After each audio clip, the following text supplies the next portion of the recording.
आज हम लोग चर्चा करेंगे सीबीएसई की 2021-22 सेशन को लेकर के जो एग्जामिनेशन पॉलिसी आई है, क्या चेंजेस किए हैं। एक साल में 2 बार बोर्ड एग्जाम्स का प्रोसीजर कर दिया है, प्रोविजन कर दिया है, ऐसा क्यों किया है, उसके क्या प्रभाव होंगे, इस पर चर्चा करेंगे।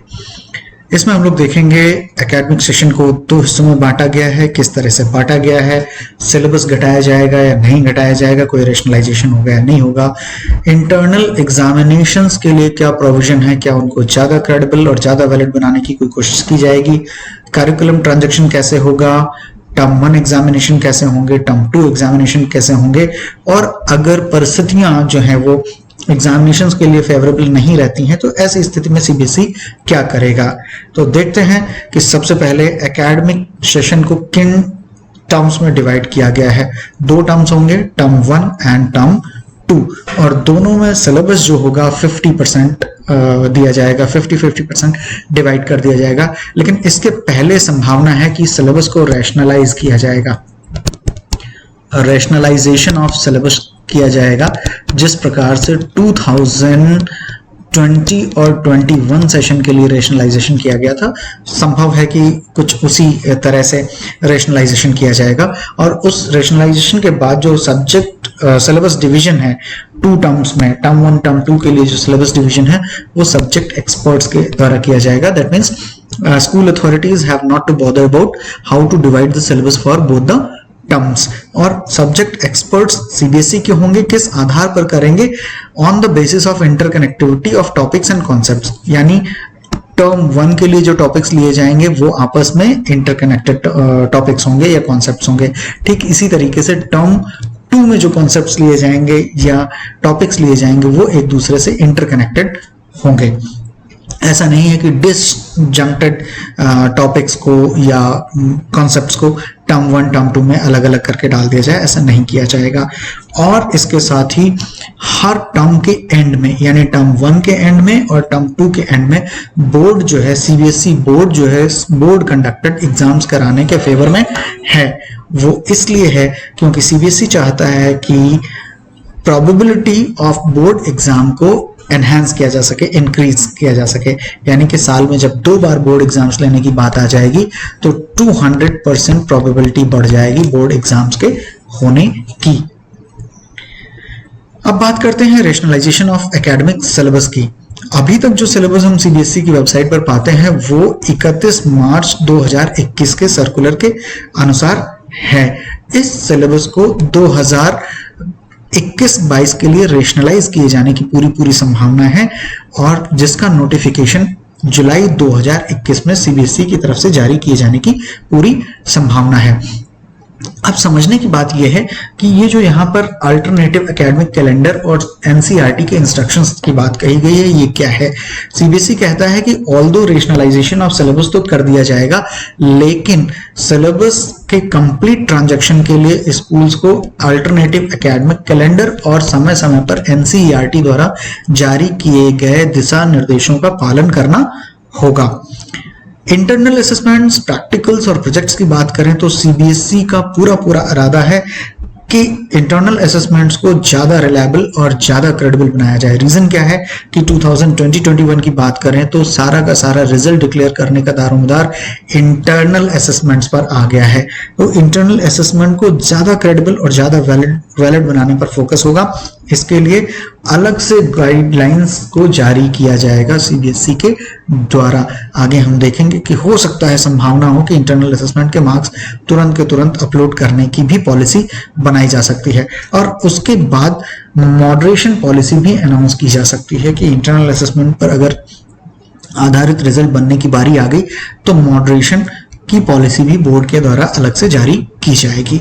अब क्लास 9th 10th में करिकुलम का ट्रांजैक्शन कैसे किया जाएगा, ये तो बिल्कुल क्लियर है कि जब तक फिजिकली स्कूल्स को ओपन करने के लिए सिचुएशंस कंडीशन नहीं हो जाती हैं और पेरेंट्स, सरकार, बाकी के सभी स्टेक होल्डर्स मानसिक रूप से तैयार नहीं हो जाते हैं, तब तक जो टीचिंग होगी वो ऑनलाइन मोड में ही की जानी है। ऑनलाइन मोड में ही टीचिंग होगी, यानी डिस्टेंट मोड में टीचिंग होगी जब तक स्कूल्स फिजिकली नहीं खुल जाते हैं। तो उसमें इंटरनल असेसमेंट्स कैसे किए जाएंगे। अब देखिए, ऑल्दो सेशन को टर्म 1 और टर्म 2 में डिवाइड कर दिया गया है, लेकिन इंटरनल असेसमेंट्स इन पे डिपेंडेंट नहीं होंगे। Irrespective of term 1, term 2, internal assessments will continue throughout the year. Term 1, term 2 से बिना प्रभावित हुए इंटरनल असेसमेंट पूरे साल चलते रहेंगे, जैसे पहले चलते रहे, जिसमें हमारे 3 पीरियडिक टेस्ट हुआ करते थे, जिसको हम PA1, PA2 और PA3 कहा करते थे। PA1, PA2, PA3 ये 2021-22 के लिए भी होंगे। साथ ही साथ सब्जेक्ट एनरिचमेंट एक्टिविटीज ठीक उसी प्रकार से ली जाएंगी। स्टूडेंट पोर्टफोलियोज तैयार किए जाएंगे स्कूलों के द्वारा। स्पीकिंग ऑन लिसनिंग एक्टिविटीज, यानी जिनको हम ASL कहते हैं, assessment of speaking and listening, ये भी बराबर से होगा। प्रोजेक्ट वर्क्स भी दिए जाएंगे। और लास्ट ईयर अगर आप सबको ध्यान हो तो आर्ट इंटीग्रेटेड लर्निंग की बात हुई थी, इससे रिलेटेड प्रोजेक्ट्स को दिया गया था। तो इस साल भी आर्ट इंटीग्रेटेड लर्निंग से रिलेटेड प्रोजेक्ट्स भी कराए जाने होंगे स्टूडेंट्स को। 11th-12th की बात करें तो यहाँ पर भी जब तक स्कूल फिजिकली नहीं खुल जाते हैं तब तक टीचिंग ऑनलाइन मोड में ही होगी, दूसरा कोई तरीका नहीं है। ज्यादातर स्कूल्स, अमूमन सभी स्कूल्स करवा रहे हैं।